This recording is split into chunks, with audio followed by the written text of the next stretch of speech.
we have, I'm presenting for the Eastern Cooperative Oncology Group a presentation, long-term follow-up of a phase 2 trial in mantle cell lymphoma that we did back about 10 years ago. And so now we're presenting 10-year follow-up. And that hasn't been done in a lot of mantle cell trials. So, it's quite remarkable, actually, that the overall survival of patients diagnosed 10 years ago is now about 8-9 years, whereas we used to tell people 3 to 5 years. So we've really made a lot of advances.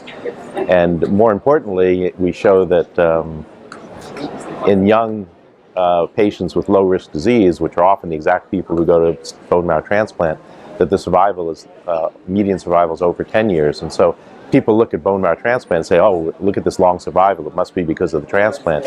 And we had very simple, easy treatment, and we're getting the same survival. So it makes us question whether transplant is that good, or we're just picking the right patients when we look at that. So that's that poster. We looked at our data. In follicular lymphoma, most follicular lymphomas are grade 1 and 2, and about less than 10% are grade 3. And we've divided them up into 3A and 3B based on what it looks like under the microscope. And historically, or since that happened, we've said 3Bs are treated like aggressive lymphomas and 3A is like low grade. And when we looked at our data, it's only 20 some odd patients, but the 3As look like they have a plateau on the survival curve, meaning they might be curable with chemotherapy. And so it makes us want to revisit this and say maybe we should be treating the 3As just like we do the 3Bs, and that this separation might be artificial. I think in lymphoma these days, and CLL, everyone wants to talk about ibrutinib and idelalisib and these B-cell receptor and PI3 kinase pathways. And there's a lot here about those, sort of firming it up, nothing that's that dramatically different in terms of what we're doing. There were a couple of interesting papers trying to move these drugs up front, where you say, well, it works in patients who have been previously treated, we do it up front. And there were some interesting toxicities. Idelalisib in particular in CLL, a lot of autoimmune disorders, which we see in the more heavily pretreated patients, but they see it a lot more in the CLL patients up front, probably because their immune system is still intact. And so we have to be careful when we start extrapolating to the upfront setting that with these new drugs, we really need to do it in clinical trials where we learn about unusual or different side effects.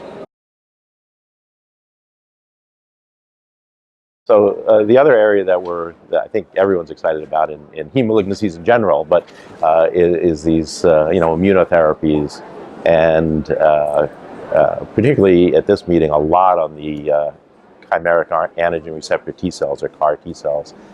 Pretty remarkable work showing that very impressive responses. Now it's not perfect; the response rates aren't as high as we would like, and they're not durable in everyone.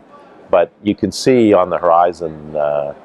Advances in the cell technology, advances in who we pick to treat patients, and lots of advances in supportive care that I think are going to make this more generalizable.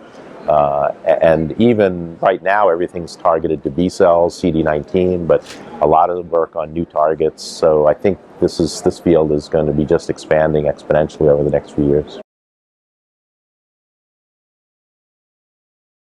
There's one myeloma-associated antigen, so multiple myeloma, where the CAR T CD19 isn't on those cells.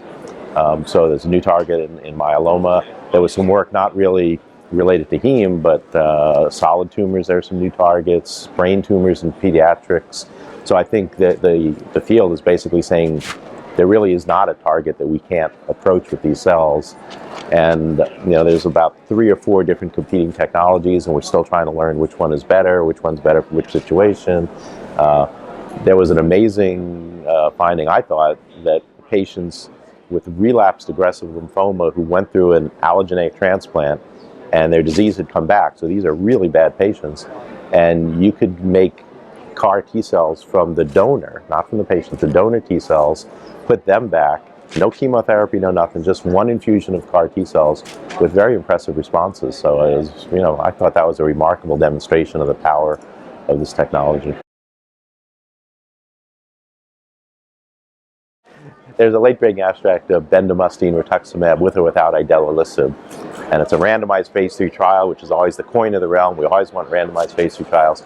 But the problem is that the endpoint is progression-free survival. And so you're comparing 2 good treatments with 1 good treatment, and it's always going to win.